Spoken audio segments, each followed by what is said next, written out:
the leaks that show that this spelling the end for Ukraine, and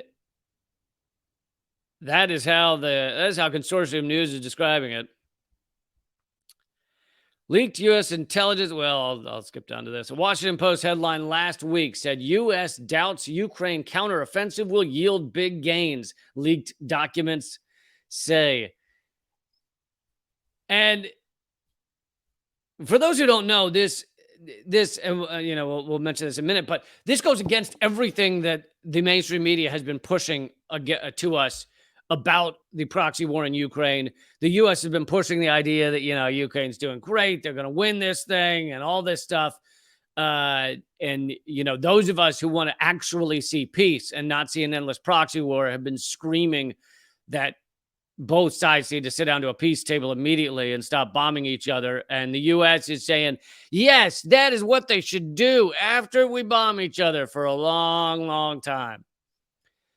The story, so this is from the Washington Post, though, now from these leaked documents that have come out. And if you watched my previous live streams, you heard me talk about, trying to figure out how legitimate these live streams are. How legitimate these, sorry, did I say live streams? How legitimate these leaks are. And the thing that I found very odd is that these leaks are being heavily covered by the mainstream media. But now it has become clear, as you get more and more evidence to reveal where it is they stand, that the leaks seem very legitimate. There's been nothing that has proven that they're false. But the reason it's getting so much coverage by the mainstream media is so that the mainstream media can channel the attention to the leaks to the portions of the leaks that are less harmful to U.S. empire.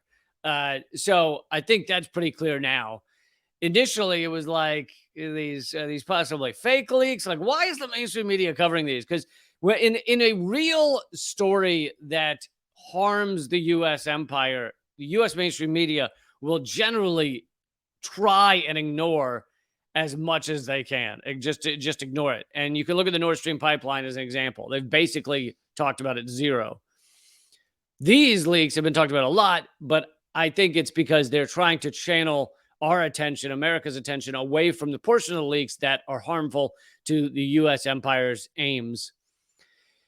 This story, though, in the Washington Post admits that the Western media audience has been misled about the course of the war, that essentially what mainstream media has been reporting about Ukraine has been a pack of lies, namely that Ukraine is winning the war and is poised to launch an offensive that will lead to final victory.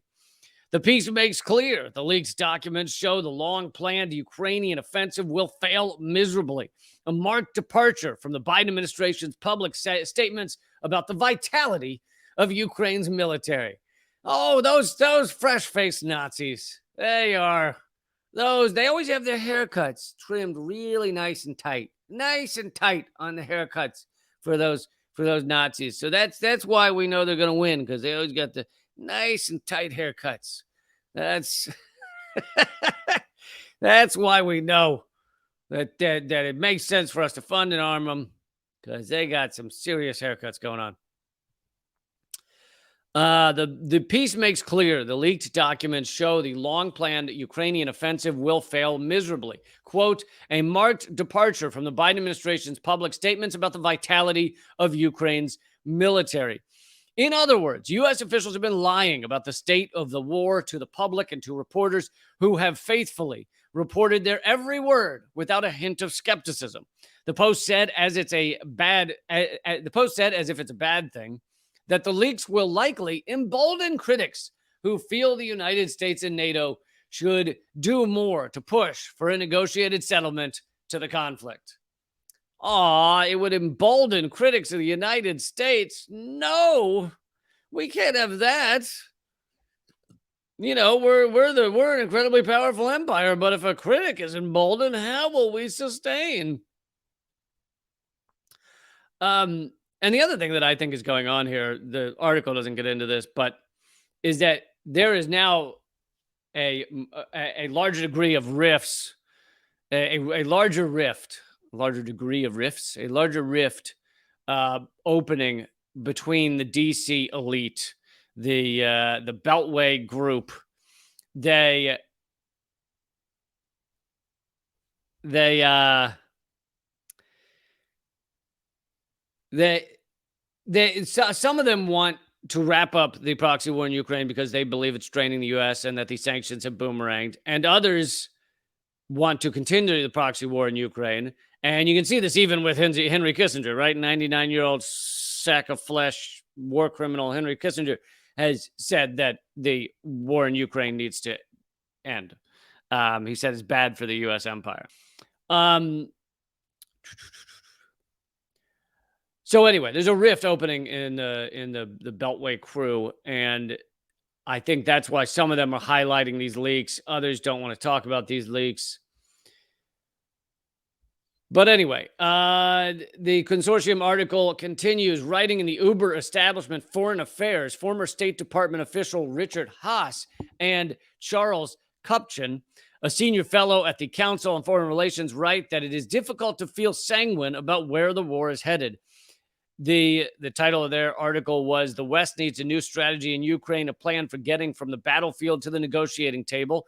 And they said, quote, "The best path forward is a sequenced two-pronged strategy aimed at first bolstering Ukraine's military capability, and then when the fighting season winds down late this year, the fighting season." Don't you love that?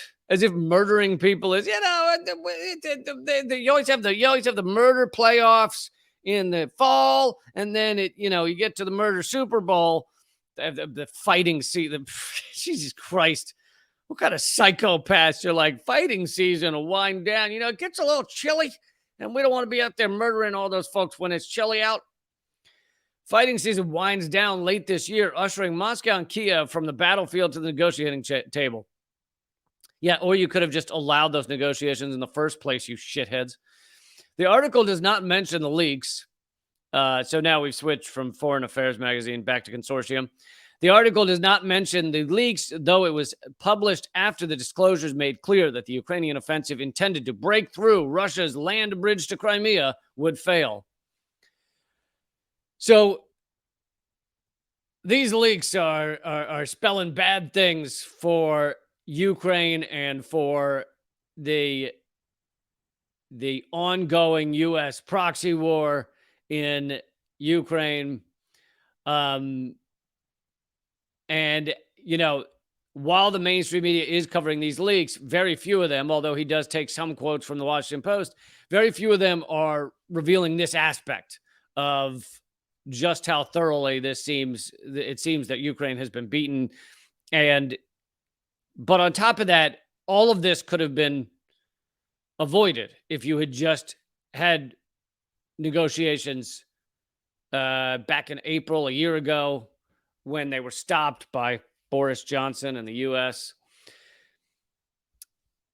Anyway, but the U.S., we want our wars to continue. We want to have endless war, and we want a lot of people to die because we are a sociopathic empire that enjoys destroying lives. So there's that.